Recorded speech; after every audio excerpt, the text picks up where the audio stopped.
Dr. Grabowski, thank you for joining us today on Trending. Thanks so much for having me. It's great to be with you.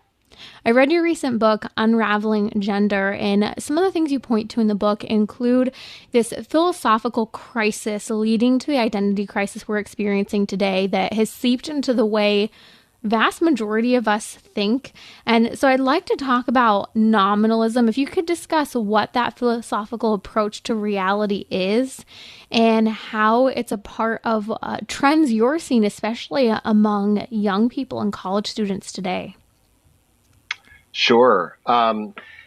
Philosophers will make a basic distinction between two ways of thinking about reality, realism or nominalism. Realism is the view that things have a nature that they share. So even though trees come in all different shapes and sizes, when I say tree, we all know what that is because we recognize the nature of a tree, even though they take different appearances. Nominalism denies that there are common natures that unite things and that our words actually name them, describe them. So nominalism kind of disconnects language from reality. So that makes it easier, kind of feeding into what you mentioned, this identity crisis.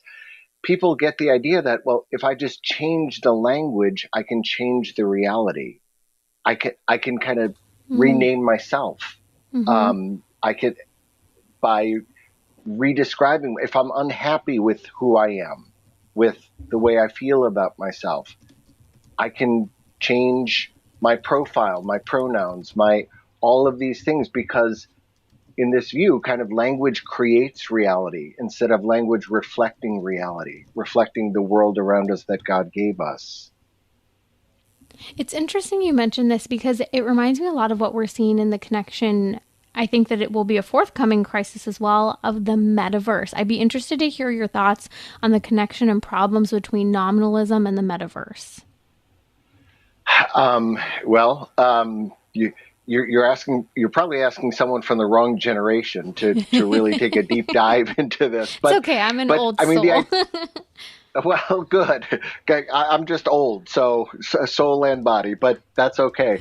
I, I mean, the idea that we can create an alternate reality, right, with our imaginations, with our technology, uh, which is what I take the metaverse to be, and we have different like versions of this in different comic book universes that have turned into popular movies and such. But um, feeds into the idea that we can create identities for ourselves digitally and then alter them when we want to. So my identity becomes something I project instead of something that I am, something that's rooted in who I am, in my body, in my reality.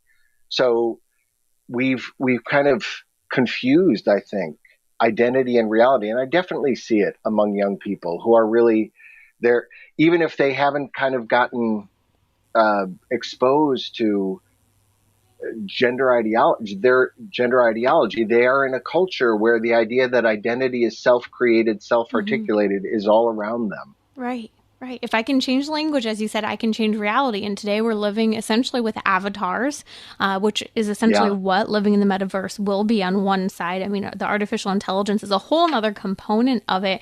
But in a certain respect, we are living digitally right now with our social profiles, social media, especially younger generation, using technology such as the primary means, not just of communication, but of almost a hangout. There's a reason why Google created what was referred to as a Google Hangouts and had this for quite Hmm. a while as a place for you to go and hang out with video chat, which video chat is amazing. I think that it's a fantastic, phenomenal development, but it's meant to be a tool, and it's not supposed to replace face to face connection.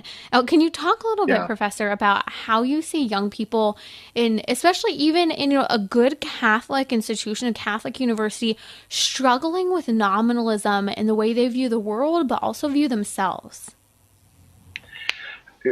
Sure. I mean, again, I think as a culture, we've kind of absorbed some bad philosophy that, again, we kind of invent our own nature That's modern existentialism, or we invent our own truth, which is postmodernism. And again, even young people who have grown up in their faith, in their family, and they kind of know that's wrong, but it's really hard to resist all of those ideas, especially when it gets packaged into media and entertainment and the digital world where they spend so much of their time. It gets really easy to think that, identity is what I put on a screen, my Mm-hmm. identity. And so then what starts to happen is, well, then my body is a screen, right? I can project an identity through my body. And if I don't like the identity I'm projecting, I can change the image. And, Mm-hmm. we have technology that enables people to change their physical appearance, which for some people is an extension of being able to change, as you say, their avatar, their digital profile. Mm-hmm. What you said was so important. My body is an identity rather than my identity. Isn't that fascinating? That, I was Yeah, following the story, this sensationalized Instagram person who has become a massive influencer. I can't remember his name right now, but he basically fell in love with a pop sensation out of Korea. And he started to go through with changing his appearance to look like this Asian pop sensation. And so mm, he, has changed his eye shape. He's changed, the pulls and tugs of his skin, and it's become very feminized. And now he also says that he's entered into a marriage with this pop sensation who I don't think he's even met before, but he has a cardboard cutout that he carries around of this person. And there's also obviously now some gender dysphoric struggles for this young man too.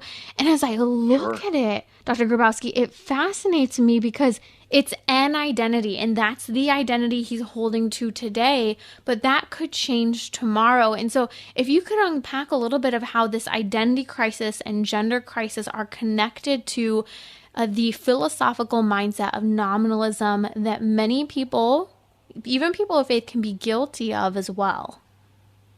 Yeah, yeah. So again, I think it's another thing that's kind of floating around in the world around us, in our politics and some of our language, Marxism, which also gives us the idea that language is power, and the way you exercise power is by changing language, changing the language people use, which again, it's kind of nominalism turned into a political program, or a social program, right? I can effect change by changing language. And so the fact that some people will insist on, for example, that they want to be addressed with a set of pronouns which differ from their physical reality, their biological sex, or that differ from either sex altogether, just kind of an invented set of pronouns. It's kind of a reflection of this fracturing of our language, so that we more and more see language as disconnected from ourselves, from the world around us, and instead it becomes an instrument of power for me to project an identity which other people have to accept. And this is where, again, young people growing up in this world who want to be sensitive, who want to be inclusive, who are encouraged all the time to be inclusive of others, they don't know how to. What do you do when someone comes at you and says, well, you've got to use my pronouns which don't correspond to what I look like or anything? A lot of people have no idea, but it kind of changes the script for all of us, because Mm-hmm. how then do we relate to others in a way that's loving, respectful, but also truthful, Mm-hmm. right? And Mm-hmm. I mean, I've had former students who teach at other Catholic colleges reach out to me and say, I have people who identify as transgender in my classes, and they want me to use a different name, a different set of pronouns, and what do I do? And Mm-hmm. my own, I have not had that experience yet. I'm sure it's coming.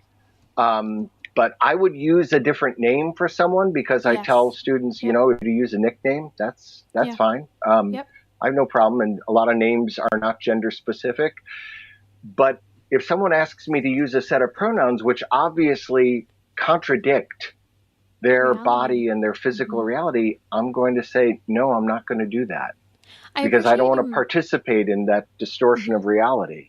I appreciate you mentioning this name challenge because it's been a question many people, as you say, have been having to navigate at work or in a classroom setting. And my approach, starting really kind of right around when Bruce Jenner came out, was that I said, okay, fine, I'll concede the name. I might remind you of the name. For example, I still call so-called Caitlyn Jenner Bruce Jenner just to remind us of that.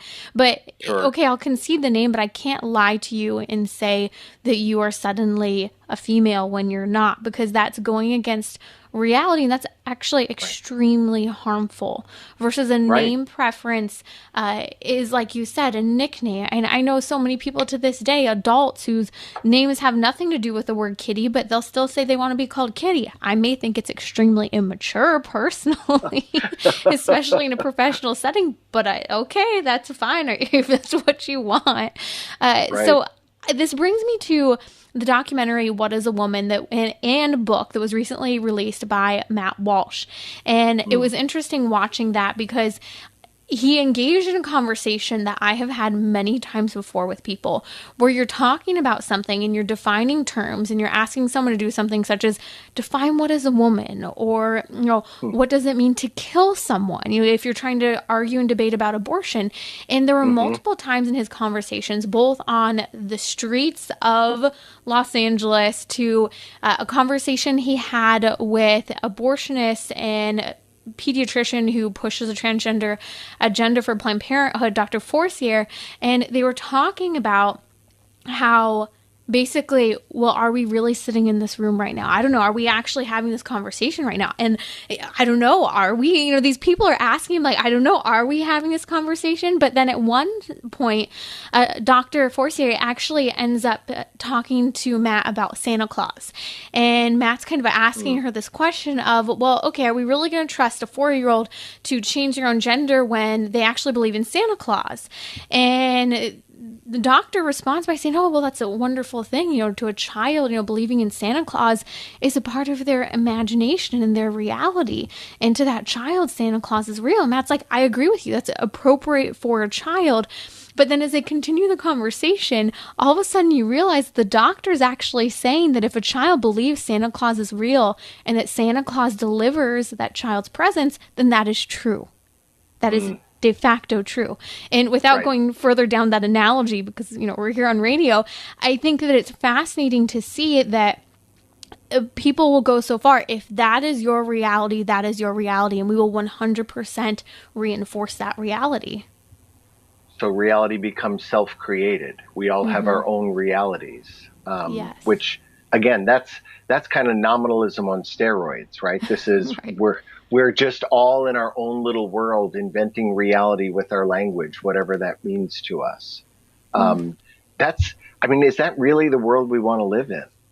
Right, where we're really not connected to each other or the world around us in any